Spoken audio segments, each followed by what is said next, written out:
من الشيطان الرجيم. بسم الله الرحمن الرحيم. ألف لام را. كتاب أحكمت آياته ثم فصلت من لدن حكيم خبير. ألا تعبدوا إلا الله إنني لكم منه نذير وبشير. وأن استغفروا ربكم ثم توبوا إليه يمتعكم متاعا حسنا إلى أجل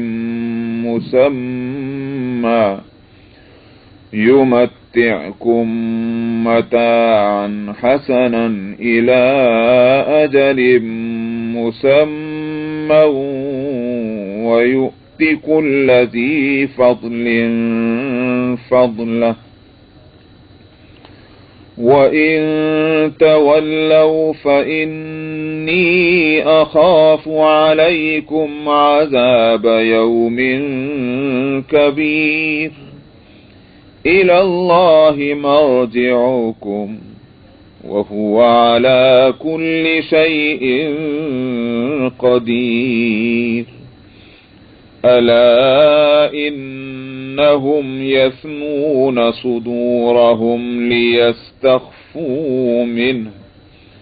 ألا حين يستغشون ثيابهم يعلم ما يسرون وما يعلنون إنه عليم بذات الصدور.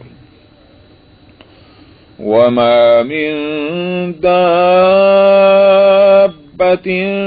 في الأرض إلا على الله رزقها ويعلم مستقرها ومستودعها كل في كتاب مبين.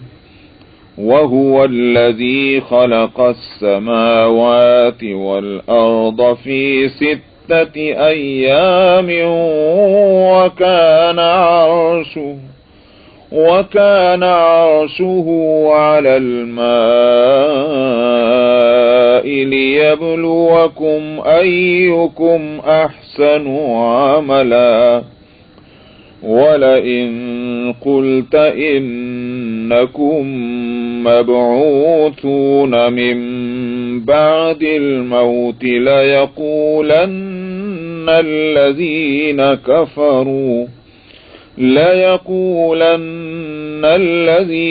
كفروا إن هذا إلا سحر مبين. ولئن أخرنا عنهم العذاب إلى أمة معدودة ليقولن ما يحبسه.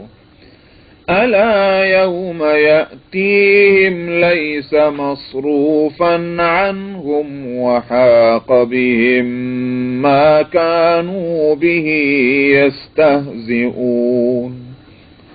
ولئن أذقنا الإنسان منا رحمة ثم نزعناها منه إنه ليئوس كفور.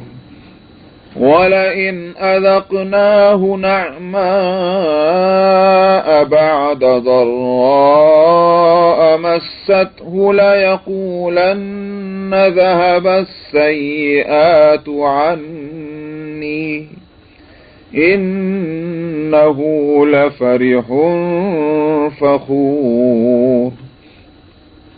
إلا الذين صبروا وعملوا الصالحات أولئك لهم مغفرة وأجر كبير صدق اللہ العظیم.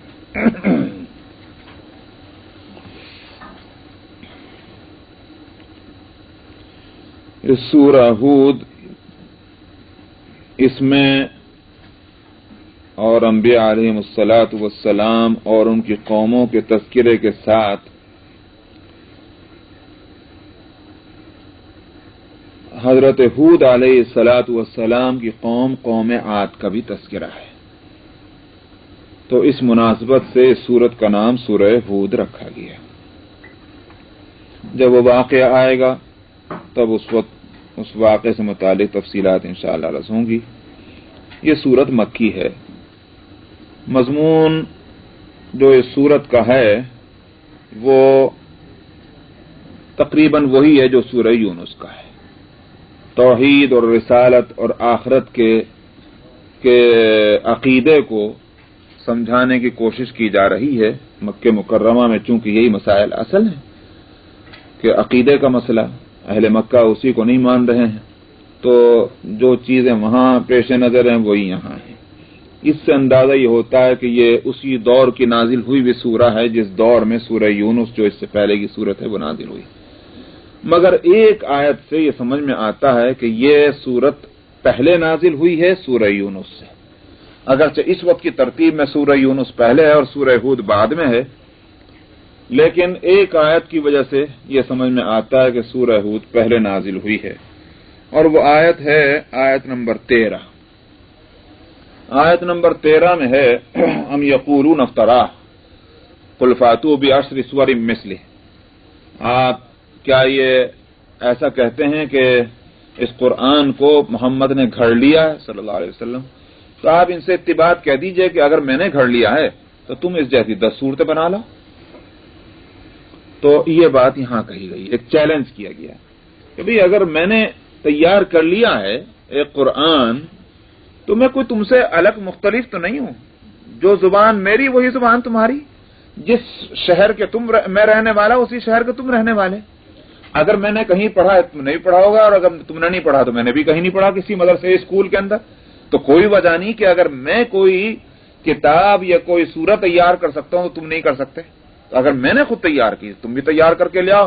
تم اگر تیار کر لو گے تو بات تمہاری صحیح ہوگی کہ میں نے تیار کر لیا. تو 10 صورتوں کا چیلنج دیا گیا ہے. تو ترتیب یہ ہے اس چیلنج کی کہ سورہ کہف جو خود مکی ہے، سورہ کہف میں تو یہ چیلنج دیا گیا ہے پورے قرآن کا. قل ان اجتمعت الانس سورہ کہف میں سورہ بنی اسرائیل کے اندر، سورہ بنی اسرائیل، قل ان اجتمعت الانس والجن على ان يأتوا بمثل هذا القرآن لا يأتون بمثله ولو كان بعضهم لبعض ظهيرا. جی قل ان اجتمعت الانس والجن،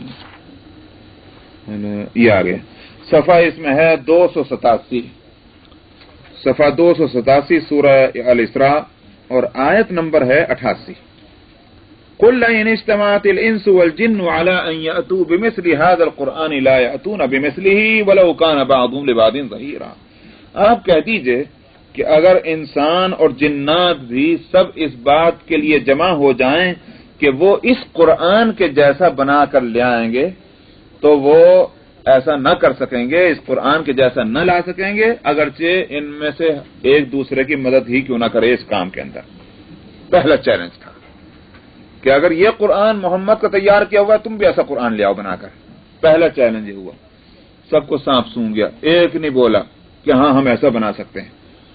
کچھ عرصے کے بعد پھر جو ہے وہ یہ سورہ یونس جو گزر چکی ہے اس میں آپ دیکھیں تو آیت نمبر 38 سورہ یونس کے اندر، آیت نمبر 38 ہے صفحہ 203 پر، یہ گزر چکی ہے. صفحہ 203 کی آیت نمبر 38 ہے ام یقولون افترا، کیا یہ یوں کہتے ہیں کہ محمد نے اس قرآن کو گھڑ لیا؟ تو نہیں، یہ سورہ اس کی نہیں، یہ اس کی سورہ ہود کی، سورہ ہود جو ہم پڑھ رہے ہیں. تو اس میں آیت نمبر 13 میں ہے کہ کیا یہ کہتے ہیں کہ انہوں نے قرآن کو گھڑ لیا؟ تو آپ کہہ دیجئے کہ تم 10 صورتیں بنا لاؤ. یہ دوسرا چیلنج ہے۔ نمبر 2 کہ اگر پورا قرآن نہیں بنا کے لا سکتے 10 ہی سورے بنا لاؤ، پھر خاموشی ہے، کوئی ہوں ہاں کچھ بھی نہیں ادھر سے۔ تب تیسری مرتبہ چیلنج جو ہے وہ سورہ یونس کے اندر آیا، وہ آیت نمبر 38 میں۔ اس میں کیا تھا؟ قل فأتوا بسورۃ مثلہ، آپ کہہ دیجیے جی ایک ہی سورہ بنا لائیے، آپ ایک پورا قرآن نہیں بنا سکے، 10 سورے نہیں بنا سکے، ایک ہی سورہ بنا کے لا کے دکھا دیجیے۔ تو اس سے معلوم ہوا کہ یہ تیسرا چیلنج جو ہے نمبر 3 کا، اس نے یہ بات بتلائی ہے کہ یہ سورہ جو ہے سورہ ہود یہ بعد میں ہے، پہلے نازل ہوئی ہے، اور سورہ یونس بعد میں آئی ہے، کیونکہ اس میں ایک سورت کا چیلنج کیا گیا۔ اور سورہ بقرہ میں، جو سورہ بقرہ مکی نہیں بلکہ مدنی ہے، مدینہ منورہ میں نازل ہوئی ہے، تو یوں کہیے کہ کئی سال کے بعد پھر اس سورہ والے چیلنج کو، ایک سورہ والے چیلنج کو پھر وہاں دہرایا گیا۔ وَإِن كُنتُمْ فِي رَيْبٍ مِّمَّا نَزَّلْنَا عَلَىٰ عَبْدِنَا فَأْتُوا بِسُورَةٍ مِّن مِّثْلِهِ وَادْعُوا شُهَدَاءَكُم مِّن دُونِ اللَّهِ إِن كُنتُمْ صَادِقِينَ۔ یہ سورہ بقرہ کا تیسرے رکوع کی آیت ہے۔ تو وہاں پھر اس ایک سورہ والے چیلنج کو کئی سال کے بعد مدینہ منورہ میں پھر دہرایا گیا کہ اگر تم کو اس بات کا شک ہے کہ یہ قرآن اللہ کی کتاب نہیں ہے، کیوں وہاں کہا گیا؟ اس لیے کہ سورہ بقرہ کے شروع میں بالکل کہا گیا تھا الف لام میم ذالک الکتاب لا ریب فیہ، یہ کتاب جو ہے یہ اللہ کا کلام ہے، اس میں کوئی شک نہیں۔ تو اس لیے تیسرے رکوع میں دہرایا گیا کہ اگر تمہیں شک ہے تو اس جیسی ایک سورہ بنا کے لے آؤ، تو وہ مدینہ منورہ کی سورہ ہے۔ تو میں نے عرض کیا کہ چونکہ اس سورت کے اندر چیلنج نمبر 2 ہے 10 سوروں کا، اس لیے یہ پہلے آئی ہے سورہ یونس سے۔ تو ورنہ تو اندازہ یہ ہے کہ تقریباً درمیانی مدت جو ہے مکہ مکرمہ کے نبوت کے بعد کی زندگی کی، انہی میں یہ 2 سورتیں نازل ہوئی ہیں۔ جہاں تک اس سورت کا تعلق ہے، اس سورت کے مضامین اتنے اس اعتبار سے اس وقت کے حالات کو اگر ذہن میں رکھا جائے کہ نبی کریم صلی اللہ علیہ وسلم کی بات کو ماننے کے لیے لوگ تیار نہیں ہو رہے ہیں۔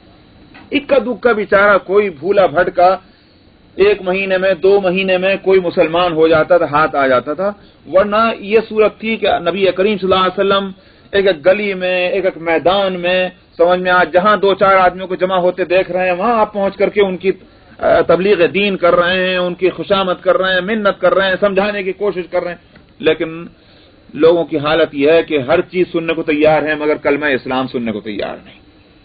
یہ فضا ہے۔ اور اس صورت کے اندر ایک طرف تو ان کو ڈرایا جا رہا ہے، دھمکایا جا رہا ہے، اور دوسری طرف یہ بھی کہا جا رہا ہے کہ بس ایسے معلوم ہوتا ہے کہ اب عذاب آیا اور اب عذاب آیا، اب عذاب آیا۔ وہ یوں کہیے کہ آخری وارننگ دی جا رہی ہے، اب بھی اگر نہ سملے تو پچھلی قوم عاد، قوم سمود اور قوم نوح کی طرح سے تم تیار ہو جاؤ اس عذاب کے لیے جو پچھلی قوموں پر آیا۔ نبی کریم صلی اللہ علیہ وسلم کے ذہن مبارک پر ایک طرف تو یہ بوجھ ہے کہ مکے والے جو ہیں وہ اس دین کو قبول نہیں کر رہے ہیں، جو دین ان کے لیے سراسر فلاح اور بہبود کا ذریعہ، اور دوسری طرف اس صورت کے مضامین یہ بتلا رہے ہیں کہ معلوم ہوتا ہے کہ وہ مہلت جو اللہ کی طرف سے ہر قوم کو دی جاتی ہے وہ مہلت اب قریب الختم ہے، اگر انہوں نے نہیں مانا تو وہ عذاب الہی آئے گا عادت کے مطابق اور پوری قوم کو تباہ برباد کر جائے گا۔ یہ ہے نبی کریم صلی اللہ علیہ وسلم کے اوپر 2 طرح کا بوجھ۔ تو اس فکر کے اندر آپ ذرا تصور کریں کہ ایک بزنس مین بزنس پہ لگا ہوا ہے، اپنی پوری پونجی، اپنا پورا کیپٹل اس پہ لگا دیا ہے، اور سامان جو ہے وہ تیار نہیں ہو پا رہا ہے، اور وقت جو ہے وہ سیل کا وہ ختم ہونے جا رہا ہے، کیا اس کی پریشانی کا عالم ہے؟ اس کو راتوں کو نیند آئے گی؟ اس کا کھانے میں دل لگے گا؟ اس کو بیوی بچوں سے کیا اس کا دل بہلے گا؟ اس کو تو ہر وقت اسی کا فکر ہوگا کہ میں کیا کروں اور کیا کروں اور کس طرح کروں۔ نبی کریم صلی اللہ علیہ وسلم کی حالت اس سے کہیں زیادہ نازک ہے اس وقت، کہ ایک طرف تو یہ کہ قوم جو ہے ماننے کو تیار نہیں، کیسے منوا دوں میں ان کو، اور دوسری طرف صورتوں کا انداز یہ بتلا رہا ہے کہ جو ہے مہلت کی مدت ختم ہو رہی ہے۔ اسی واسطے حضرت ابوبکر صدیق رضی اللہ عنہ نے نبی کریم صلی اللہ علیہ وسلم سے عرض کیا، یا رسول اللہ آپ کے اوپر تو بڑھاپا آ چلا ہے، آپ کے داڑھی کے اندر سفید بال جب 1-2-4 جو ہے وہ ظاہر ہوئے تو حضرت ابوبکر صدیق نے عرض کیا، یا رسول اللہ آپ کے اوپر تو بڑھاپا آ رہا ہے۔ آپ نے فرمایا، شیبتنی ہود و اخواتها، مجھے سورہ ہود اور اس کی بہنیں جو ہیں دوسری صورتیں اسی مضمون کی، انہوں نے مجھے بوڑھا کر دیا۔ یہ ہے وہ چیز کہ جن کے راتوں کی نیند جو ہے وہ کس طرح آ رہی ہوگی، کھانے میں کیسے ان کو دل لگ رہا ہوگا، ہر وقت کا یہ فکر جو ہے آپ فرماتے ہیں مجھے تو انہوں نے بوڑھا کر دیا۔ تو یہ ہے اس صورت کی حقیقت کہ جس کی وجہ سے نبی کریم صلی اللہ علیہ وسلم فرماتے ہیں کہ میں ان سورتوں کی وجہ سے بوڑھا ہوا ہوں. اور میں الف لام را، یہ حروف مقطعات میں جیسے الف لام میم اور الف لام میم را وغیرہ انہی طرح کا لفظ ہے جس کے معنی اللہ کو معلوم ہے. کتاب احکمت آیاتہ، فرمایا یہ وہ کتاب ہے کہ جس کی آیتیں بڑی مضبوط ہیں، ہلائے نہیں ہلیں. ہلائے نہیں ہلنے کے معنی یہ نہیں کہ پتھر کی بنی ہوئی ہیں، بلکہ اپنے معنی اور مطلب اور موضوع کے اعتبار سے ایسی ہیں کہیں انگلی دھرنے کی جگہ نہیں. کوئی لفظ اس کتاب اللہ کے اندر ایسا نہیں ہے کہ لکھنے والے نے لکھ دیا، بولنے والے نے بول دیا اور اس کے بعد کہنے لگے ہاں واقعی یہ لفظ میرے سے ویسے ہی آ گیا، لاؤ بھائی اس کو بدل دو. اس کے معنی جو ہیں وہ ذرا سا کچھ ٹھیک نہیں ہو رہا ہے، اس جگہ پر دوسرا لفظ ہم لے آتے ہیں، سوچنے کے بعد یہ اندازہ ہوا. فرمایا کہ ایسا نہیں ہے، اس کا ایک ایک لفظ اس طرح سے اس میں فٹ ہے کہ جس طرح سے یہ پوری کائنات کا ایک سسٹم، پوری کائنات کا سسٹم جو ہے وہ سائنٹسٹ سے پوچھئے کوئی ایسا مرتب اور ایسا آرگنائزڈ ہے کہ اگر ان میں سے ایک ستارے کو اپنی جگہ سے ہٹا دیجئے تو معلوم ہوتا ہے کہ پورا نظام جو ہے وہ درہم برہم ہو کر نیچے گر پڑے گا. سمجھ میں آیا؟ یہ ہے سورت. یہ تو پورے دنیا کے اندر ایک میگنیٹ سسٹم اللہ سبحانہ و تعالی نے رکھا ہے کہ زمین اپنی جگہ اور آسمان جو ہے چاند اپنی جگہ اور سورج اپنی جگہ، کوئی اس جگہ سے ہلا تو پورا نظام جو ہے وہ ٹوٹ پھوٹ کر بکھر جائے گا. اسی لیے فرمایا کہ والشمس تجری لمستقر لها ذالک تقدیر العزیز العلیم. یہ سورج اپنے ہی اس لائن پر چل رہا ہے، اس ٹریک سے ہٹنا نہیں پاتا. یہ اللہ اس عزیز اور علیم نے جو پیمانہ مقرر کر دیا ہے، جو جس کا ٹریک بنا دیا ہے سورج کا، وہ اسی پر چل رہا ہے. بال برابر بھی تو فرق نہیں آتا اس کے اندر. فرمایا کہ للشمس ينبغي لها ان تدرك القمر ولا الليل سابق النهار. نہ تو یہ کہ سورج کو اس بات کی اختیار ہے کہ وہ چاند سے آگے بڑھ جائے، کہ جو چاند کا ٹریک تھا اس کو چھوڑ کہیں اور کو نکل گئے وہ، اور نہ دن کے لیے یہ ممکن ہے کہ وہ رات جو ہے وہ دن سے پہلے آ جائے کہ دن کا کچھ حصہ جب چاہے وہ لے لے اور جب چاہے وہ چھوڑ دے. یہ صورت نہیں، ایک ٹائم بنا ہوا ہے. آپ دیکھ لیجئے کہ یہ جو سولار کیلنڈر ہے یہ کیوں پرفیکٹ ہے. سیکنڈوں کا فرق نہیں آتا اس کے اندر کہ صاحب جنوری کی فلانا تاریخ کو کس وقت سورج نکلے گا، کس وقت سن سیٹ ہوگا. آپ چاہے 100 سال کے بعد کا پوچھ لیجئے اور چاہے 100 سال پہلے کا پوچھ لیجئے کہ جنوری کی 4 تاریخ کو سن سیٹ کس وقت ہوتا اور کس وقت سن رائز ہوتا ہے. آپ کو اس میں کوئی دقت نہیں ہے، منٹ اور سیکنڈوں کے فرق کے بغیر آپ کو. ذالک تقدیر العزیز العلیم، یہ اندازہ مقرر کیا ہوا ہے عزیز اور علیم کا. عزیز کا لفظ اس لیے لائے کہ اندازہ تو مقرر کر دیا مگر وہ رسی توڑا کے بھاگ گیا. سمجھ میں آیا؟ وہ ایک جانور کے گلے میں رسی باندھ کر کے کھونٹے سے باندھا تو تھا مگر رسی توڑا کے بھاگ گیا. العزیز، عزیز کے معنی یہ ہے کہ اس کنٹرول سے باہر نکلنے والی کوئی چیز نہیں، قابو میں ہے اس کے. اور العلیم یہ کہ بڑے علم کے ساتھ یہ اندازہ مقرر کیا گیا ہے، ویسے ہی نہیں. تو میں نے جیسے کہا کہ دنیا کا ایک نظام. اب قیامت میں کیا ہوگا؟ جو اذا الشمس كورت واذا النجوم انكدرت واذا الجبال سيرت، یہ معلوم یہ ہوتا ہے کہ کچھ زیادہ نہیں کرنا پڑنے. میرا خیال سے ایک ستارے کو اپنی جگہ سے ہٹایا اور سارا میگنیٹ سسٹم ختم اور سارا نظام درہم برہم. لیجئے صاحب ہو گیا ختم. قرآن پاک کی ترتیب الفاظ کی آیات کی ایسی ہے کہ ان میں سے ایک آیت کو اس جگہ سے ہٹائیے تو سارا نظام بکھر جائے گا. اتنی مضبوط ہیں یہ اس کی آیاتیں. یہ حاصل ہے. فرمایا کتاب احکمت آیات. تو یا تو احکمت کے معنی یہ ہے جو میں نے ابھی کیے ہیں، یا پھر احکمت کے معنی ہے وہ یہ کہ آپ دیکھیں گے سورہ آل عمران کے اندر. فرمایا سورہ آل عمران، سورہ آل عمران یہ ہے صفحہ نمبر 48. سورہ آل عمران کے اندر آیت نمبر ہے 7. اس میں فرمایا کہ هو الذی انزل علیک الکتاب منہ آیات محکمات ہن ام الکتاب واخر متشابہات. قرآن پاک کی آیتیں دو طرح کی ہیں، ایک کو کہا جاتا ہے محکم اور ایک کو کہا جاتا ہے متشابہ. محکم تو وہ آیتیں کہلاتی ہیں کہ جو الفاظ اس میں استعمال ہوئے ہیں وہ انہی معنی کے لیے استعمال ہوئے ہیں کہ جن معنی کے واسطے وہ الفاظ عام طور پر لوگ اپنی زبانوں میں استعمال کرتے ہیں. سمجھ میں آیا؟ مثال کے طور پر صاحب کھڑے ہو جائیے. بھائی کھڑے ہو جانے کے کیا معنی؟ جو معنی اس کے ہیں وہی معنی قرآن پاک میں اس لفظ کے ہیں، اس کے سوا اور کچھ نہیں. سمجھ میں آیا؟ یہ تو کہلاتے ہیں محکم. کہ اس کے معنی سمجھنے میں کوئی دقت نہیں ہے، جو عام طور پر اس لفظ کے میننگ ہوتے ہیں، جو اس کا مفہوم ہوتا ہے، جو اس کا مطلب ہوتا ہے، قرآن نے وہی مطلب لیا۔ ایسی آیتوں کو محکم کہتے ہیں۔ اور فرمایا ہن ام الکتاب، یہ جو ہے آیتیں اس طرح کی جو واضح ہیں، کلیئر ہیں بالکل، یہی اصل کتاب ہے۔ ام سے مراد ہے اصل کتاب یہی ہے کہ جس میں احکام ہیں، مسائل ہیں، وہ ایسی آیتوں کے اندر ہے جس کے سمجھنے میں کوئی دقت نہیں۔ وَأُخَرُ مُتَشَابِهَاتٌ، دوسری قسم آیات قرآنیہ کی وہ ہے جن کو متشابہ کہا جاتا ہے۔ متشابہ ایک ایسی چیز کو کہتے ہیں کہ جو ایک دوسرے سے ملتی جلتی ہو، اور جس کی وجہ سے یہ ہو سکتا ہے کہ یا تو یہ یا یہ ہے، یہ بھی ہو سکتا ہے، یہ بھی ہو سکتا ہے، چونکہ ایک دوسرے سے ملتی جلتی ہے۔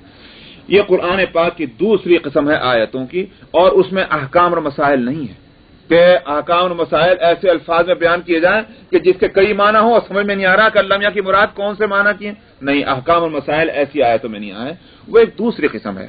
اس کی مثال ایسی ہے، مثلا سورہ فتح کے اندر اللہ سبحانہ و تعالی نے صلح حدیبیہ کا جہاں تذکرہ ہے، وہاں اس کا ذکر فرمایا کہ ان الذین یبایعونک انما یبایعون اللہ ید اللہ فوق ایدیہم۔ حدیبیہ کے موقع پر جب حضرت عثمان رضی اللہ عنہ کو نبی کریم صلی اللہ علیہ وسلم نے مکے بھیجا، حدیبیہ سے، جہاں آپ عمرے کا احرام باندھے ہوئے ہیں، صحابہ کے ساتھ میں ہیں، سن 5 ہجری کے اندر، اور مکے والوں نے آپ کو روک دیا، نہیں آ سکتے آپ عمرہ کرنے کے واسطے۔ نبی کریم صلی اللہ علیہ وسلم نے حضرت عثمان رضی اللہ عنہ کو بھیجا تھا، اپنا ایمبیسیڈر بنا کر کے، ریپریزنٹیٹیو بنا کر بھیجا تھا مکے والوں کے پاس کہ جا کر بات کرو ان سے اور کہو کہ ہم لڑنے کے واسطے نہیں آئے، ہم تو صرف عمرہ کرنے کے واسطے آئے، عمرے ادا کریں گے اور اس کے بعد واپس چلے جائیں گے، ہم تو احرام کے اندر ہیں۔ اس حالت میں تو کسی کو بھی نہیں روکا جاتا۔ تاریخ مکے کی یہ بتاتی ہے کہ عمرہ کرنے والے یا حاجیوں کو، جبکہ وہ عمرے اور اس کے احرام میں ہوں، عمرے کے یا حج کے، ان کو نہ ستایا جاتا ہے، نہ تکلیف پہنچائی جاتی ہے، نہ ان کو روکا جاتا ہے، یہاں تک کہ قربانی کے جانور جو ہیں ان کو بھی نہیں ستایا جاتا جو حاجیوں اور کے ساتھ یا عمرہ کرنے والوں کے ساتھ ہوتے ہیں۔ تو ہم تو اس لیے آئے۔ حضرت عثمان رضی اللہ عنہ گئے مکہ مکرمہ میں، اور جو ایک اندازہ تھا کہ بات کر کے واپس آ جائیں گے، نہیں آئے۔ ارے بھائی کہاں رہ گئے عثمان، کہاں رہ گئے عثمان؟ آخر خیال یہ ہوا کہ بھئی اب دیکھیں نا کہ اس مکے والوں سے تو لڑائی نہیں ہوئی پہلے سے، ابھی حالات جو ہیں ابھی تو ناخوشگوار ہی ہیں مکے اور مدینے کے، کہیں ایسا تو نہیں ہے کہ مکے والوں نے انٹرنیشنل جو قاعدہ اور قانون ہے اس کے خلاف کرتے ہوئے عثمان کو کوئی تکلیف پہنچا دی ہو اور ان کو شہید کر دیا ہو۔ یہ خیال ہوا کہ مکے والوں نے کہیں ایسی غلطی نہیں کر ڈالی۔ تو اس وقت آپ نے حضرات صحابہ رضی اللہ عنہ سے کہا بیعت کرو، آ کر مجھ سے بیعت کرو اس بات پر کہ اگر یہ ثابت ہو گیا، یہ بات معلوم ہو گئی کہ عثمان کے ساتھ غدر کیا گیا، دھوکہ دیا گیا ہے اس کو اور اس کو قتل کیا گیا، تو یہاں ہم واپس نہیں جائیں گے جب تک ہم جہاد نہ کریں گے اور عثمان کے قتل کا بدلہ نہ لیں گے۔ اس لیے کہ انٹرنیشنل لا جو ہے اس کو توڑا انہوں نے۔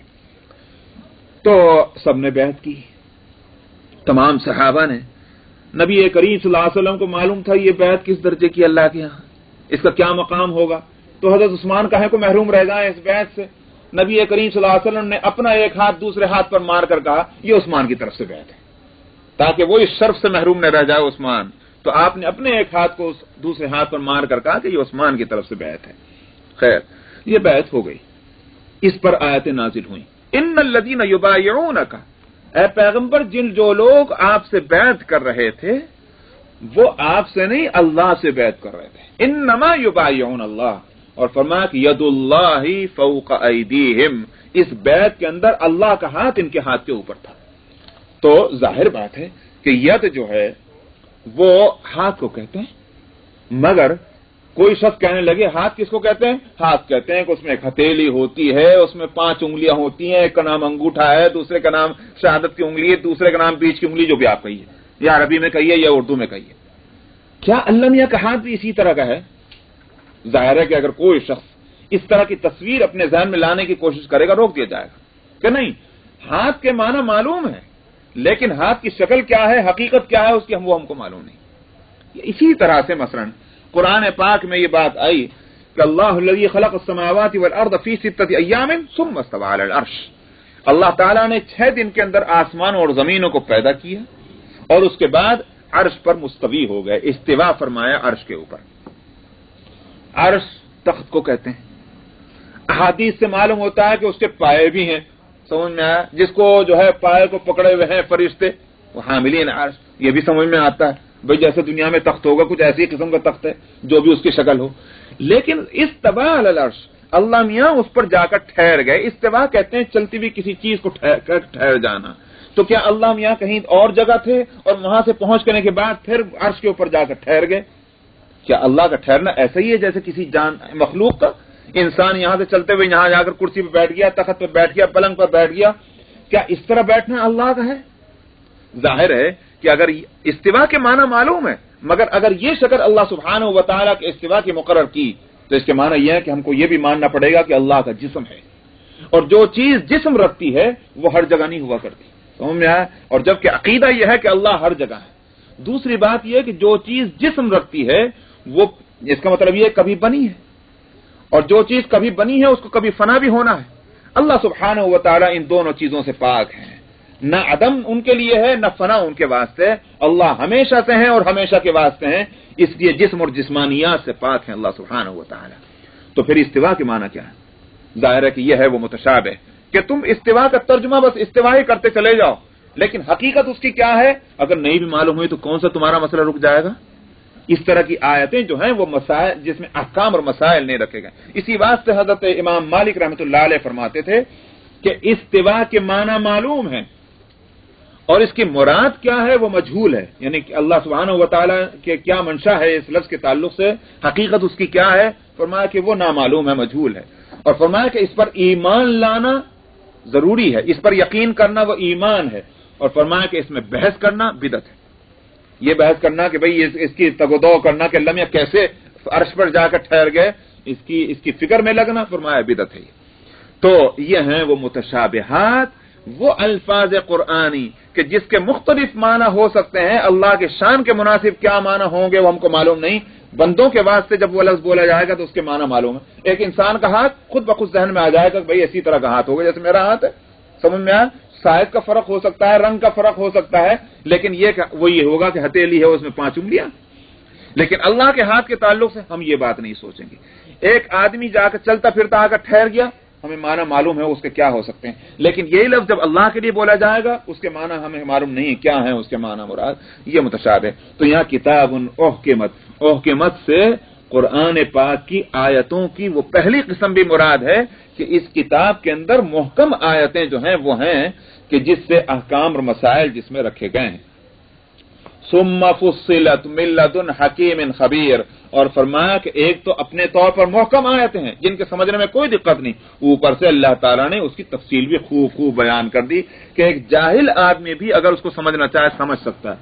مگر یہ لفظ میں جو بول رہا ہوں اس کے یہ معنی ہرگز نہیں کہ ہر جاہل آدمی سمجھے کہ میں تو مفسر ہو گیا, وہ الگ چیز ہے. ایک ہے قرآن کے الفاظ کے معنی کو سمجھ لینا. قرآن کی مثال دراصل ایسی ہے جیسے ایک سمندر پہ ہر طرح کے انسان جو ہے سمندر سے فائدہ اٹھا سکتا ہے. پانی لینے والے کو اگر تیرنا بھی نہیں آتا تو پانی لینا چاہتا ہے وہ لے سکتا ہے سمندر سے. سمجھ جائے, ایک فائدہ یہ اٹھانا ہوا سمندر کا. ایک دوسرا فائدہ سمندر کا کیا ہے, بھائی اس پر ایک سفر کرنے آدمی ایک جگہ سے دوسری جگہ سمندر کے ذریعے سے جا رہا ہے, سمجھنا ایک ملک سے دوسرے ملک جا رہا ہے, اس کے لیے کیا کرنا پڑتا ہے, کوئی ضرورت نہیں کہ تیراکی کی اس کو مہارت ہو, ایک بوٹ ایک کشتی ایک جو ہے شپ ہونی چاہیے, اس میں بیٹھ کر چلے جائے گا. سمجھ میں آیا, یہ سطح سمندر کے اوپر جا رہا. لیکن کسی نے کہا مجھے تو مچھلیاں چاہیے, تو ظاہر بات ہے کہ اس کے لیے کچھ اور اس کو سامان کرنا پڑے گا.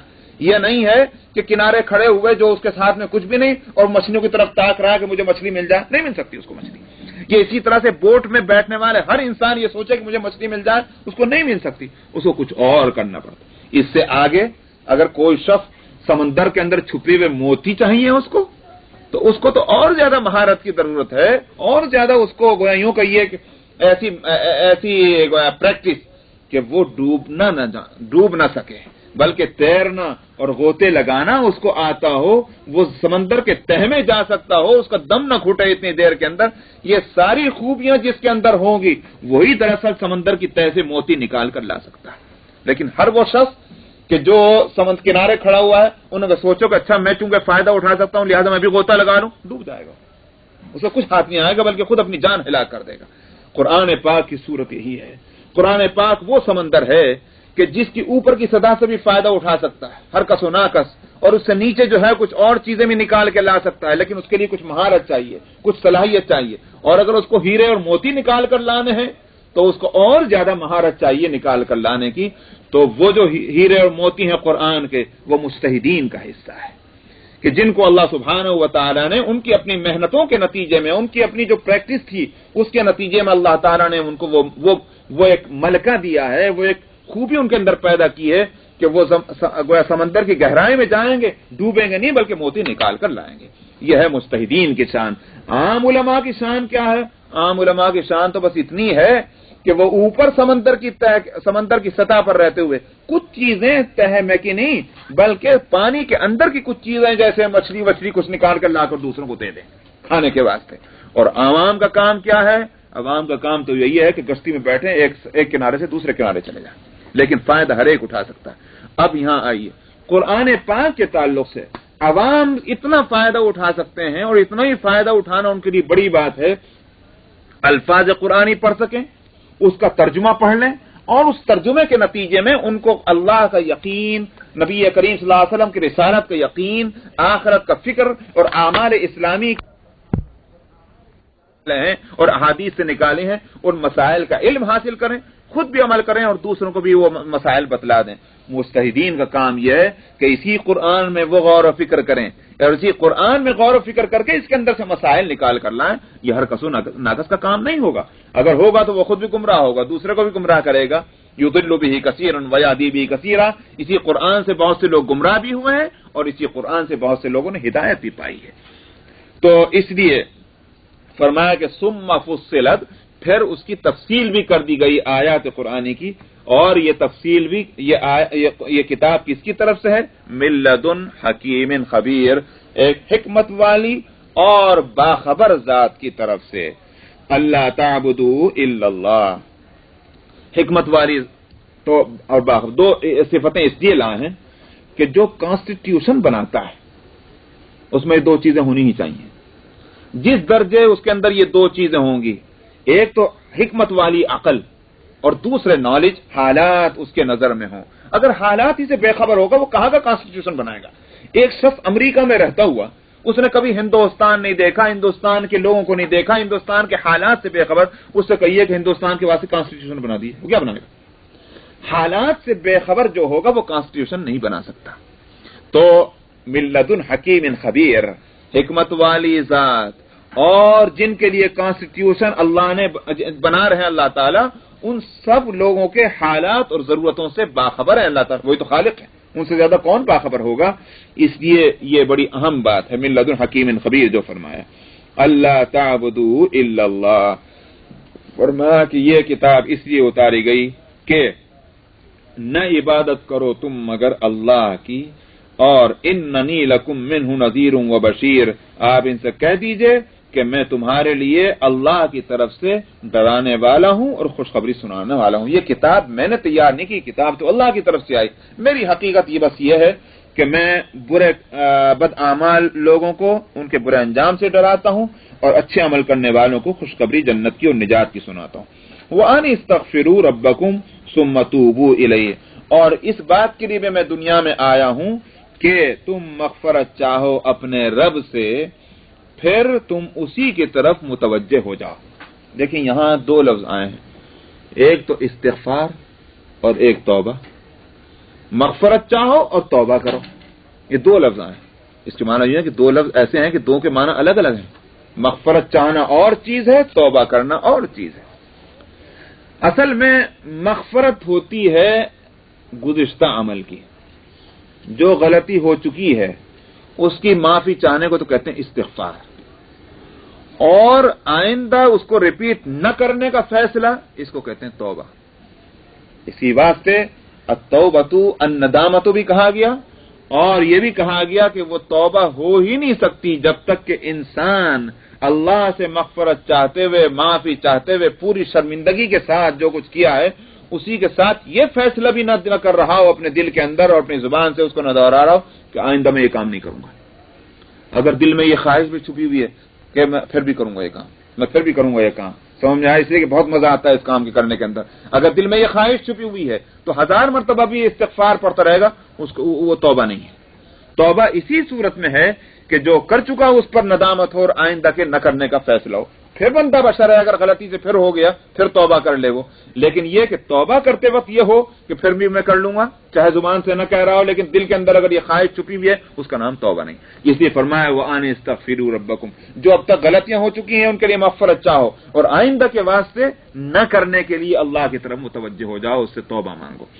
يُمَتِّعْكُم مَتَاعًا حَسَنًا، اگر ایسی صورت ہو گئی تو بھول جاؤ اس بات کو کہ تمہارے گناہ کتنے بڑے اور کتنے چھوٹے ہیں.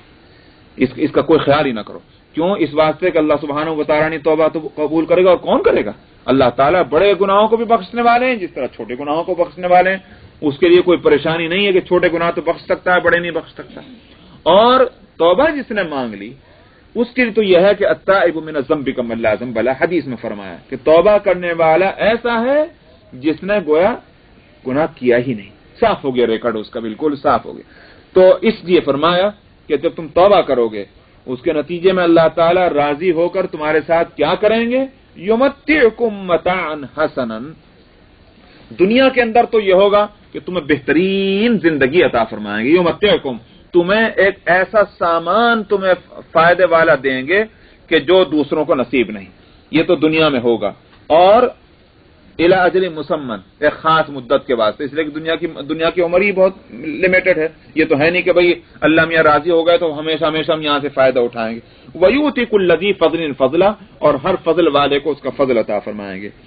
پہلے یمتعکم متاعا حسنا کے معنی سن لیجئے کہ اللہ تعالیٰ تمہیں اچھے سامان سے فائدہ پہنچائے گا دنیا کے اندر. وہ کیا ہے؟ بعض حضرات کہتے ہیں اس سے مراد یہ ہے، عبداللہ ابن سہل ابن عبداللہ تستری رحمۃ اللہ علیہ کا کہنا یہ کہ متاع حسن جو ہے اللہ کی طرف سے وہ یہ ہے کہ انسان کو ایک ایسی بات حاصل ہو جائے کہ جو چیز اس کے پاس ہے اس پر تو قناعت ہو، اور جو چیز نہیں ہے اس کی فکر نہ ہو. مثال کے طور پر بھائی کسی آدمی کے پاس ایک ہی جوڑا کپڑے مطمئن ہے. کیوں مطمئن ہے؟ بھائی دو نہیں ہے تو کیا فکر ہے، ایک تو ہے وہ تو پہنے ہوئے ہوں میں. تو جو چیز میسر ہے اس پر اس کو اطمینان اور قناعت ہے، اور جو چیز میسر نہیں ہے اس کی وجہ سے بے چین نہیں ہے. یہ کسی کو نصیب ہو جائے زندگی کے اندر وہ تو بادشاہ ہے. سمجھ میں آیا؟ اس لیے کہ اس کو کیا فکر ہے؟ جب کسی چیز کی فکر اس کو نہیں ہے تو وہ بے فکر ہے. اور بادشاہت، اعلیٰ درجے کی بادشاہت تو وہی ہے کہ آدمی کو بے فکری نصیب ہو جائے. تو ایک تو یہ ہوا متاع حسن. بعض حضرات اس بات کو دوسرے انداز میں یوں بھی کہتے ہیں کہ قرآن پاک ہی میں جو فرمایا گیا کہ من عمل صالحا من ذکر او انثى وهو مؤمن فلنحيينه حیاتا طیبہ، فرمایا کہ جو مرد اور عورت نیک عمل کرے ایمان کی حالت میں تو ہم اس کو ایک پاکیزہ زندگی عطا فرمائیں گے دنیا میں. یہی وہ پاکیزہ زندگی. وَلَنَجْزِيَنَّهُمْ أَجْرَهُمْ بِأَحْسَنِ مَا كَانُوا يَعْمَلُونَ، دنیا میں پاکیزہ زندگی اور آخرت میں ان کے عمل سے کئی گنا اچھا جو ہے ان کو اجر عطا کریں گے ہم دنیا میں. تو جو وہاں سورہ نحل کے اندر جو یہ معنی بتلائے گئے ہیں، جو آیت آئی، وہ فرمایا کہ یہاں بھی وہی معنی مراد ہیں کہ یمتعکم متاعا حسنا.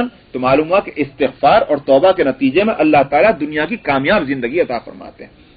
سورہ نوح کے اندر اس مسئلے کو اور زیادہ واضح کر دیا گیا. حضرت نوح علیہ السلام اپنی قوم کو نصیحت کرتے ہوئے فرما رہے ہیں وان استغفروا ربکم انہ کان غفارا، مغفرت چاہو اپنے رب سے، وہ بڑی مغفرت کرنے والا ہے. یرسل السماء علیکم مدرارا، تمہارے اوپر موسلا دھار بارش برسائے گا جس کی وجہ سے تم قحط سالی اور اس طرح کی پریشانیوں سے نجات پا جاؤ گے. کبھی بھی تم کو پریشانی نہ ہوگی کھانے اور پینے کی چیزوں کی. یرسل السماء علیکم مدرارا وَيُمْدِدْكُمْ بِأَمْوَالٍ وَبَنِينَ، اور تمہاری مدد کرے گا مالوں سے اور اولاد بھی مل رہی ہے، مال بھی مل رہا ہے. یہ توبہ اور استغفار کے نتیجے میں ملنے والی چیز ہے. وَيُمْدِدْكُمْ بِأَمْوَالٍ وَبَنِينَ وَيَجْعَلْ لَكُمْ جَنَّاتٍ وَيَجْعَلْ لَكُمْ أَنْهَارًا، اور تمہارے لیے زمین، جائیداد، پراپرٹی، باغات، کھیتیاں، یہ سب اللہ سبحانہ و تعالیٰ تم کو دیں گے. اور اسی طرح سے پانی کی کوئی کمی زمین پر نہیں آئے گی، نہریں بہ رہی ہیں، دریا بہ رہے ہیں. وہ مطلب یہ خوشحال زندگی کہ جو چیزیں ہیں وہ سب تم کو ملیں گی کس چیز کے نتیجے میں؟ مغفرت چاہنے کے نتیجے میں. تو مغفرت چاہنا جو ہے، گناہوں سے مغفرت چاہنا، یہ معمولی بات نہیں، بہت بڑی بات ہے. قرآن پاک میں ایک اور جگہ یہ اس کو اس طرح کہا گیا کہ فرمایا کہ وَإِذْ قَالُوا اللَّهُمَّ إِنْ كَانَ هَذَا هُوَ الْحَقُّ وَمَا كَانَ اللَّهُ لِيُعَذِّبَهُمْ وَأَنْتَ فِيهِمْ وَمَا كَانَ اللَّهُ مُعَذِّبَهُمْ وَهُمْ يَسْتَغْفِرُونَ. فرمایا کہ اللہ کے لیے یہ بات کسی طرح بھی مناسب نہیں ہے. مناسب نہ ہونے کے معنی یہ اللہ کا فیصلہ یہ ہے کہ نہیں ہوگا، یہ مطلب ہے. اللہ کی شان یہ بات نہیں. کیا نہیں ہے؟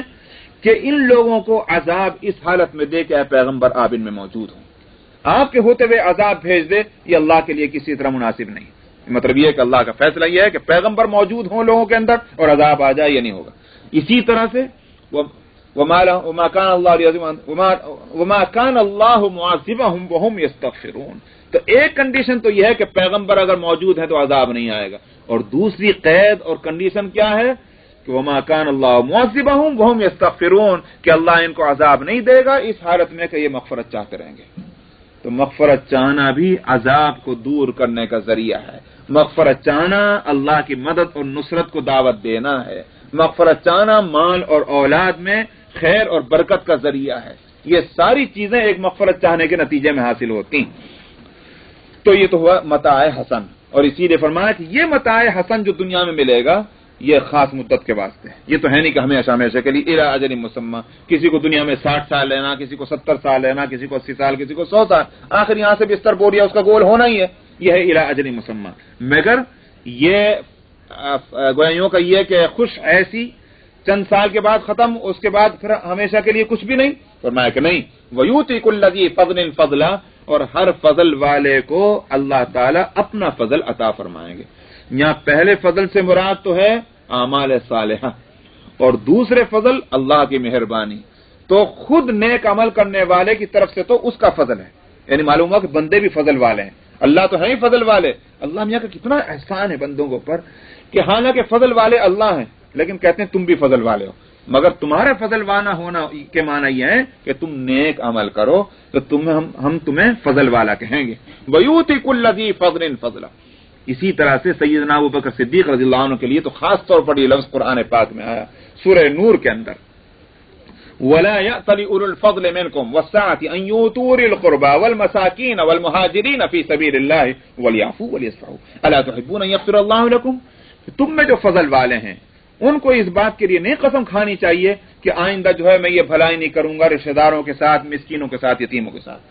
واقعہ وہ ہے کہ جو مستح غلام تھے حضرت ابوبکر صدیق رضی اللہ عنہ، ان کے خرچ اخراجات کی ذمہ داری خود لیے ہوئے تھے. پورے گھر کا خرچ خود اٹھایا کرتے تھے ان کا. ابوبکر صدیق رضی اللہ عنہ، عائشہ رضی اللہ عنہا پر جو تہمت لگائی گئی تھی تو اس میں مستح جو ہے یہ بھی لگ گیا، ساتھ میں اس پروپیگنڈے کے اندر آ گئے. ابوبکر صدیق رضی اللہ عنہ کو اس کا بڑا دھکا لگا کہ عائشہ کے تعلق سے کم اوروں کو بھی نہیں کرنا چاہیے تھا، مگر مستح کے اوپر تو میرے احسانات ہیں، اس کو تو کم سے کم زبان بند رکھنی چاہیے تھی، نہیں یہ کہ یہ بھی پروپیگنڈے میں لگ گیا. تو ابوبکر صدیق رضی اللہ عنہ نے قسم کھائی کہ میں آئندہ اس کے ساتھ وہ سلوک نہیں کروں گا جو میں اب تک کرتا آیا.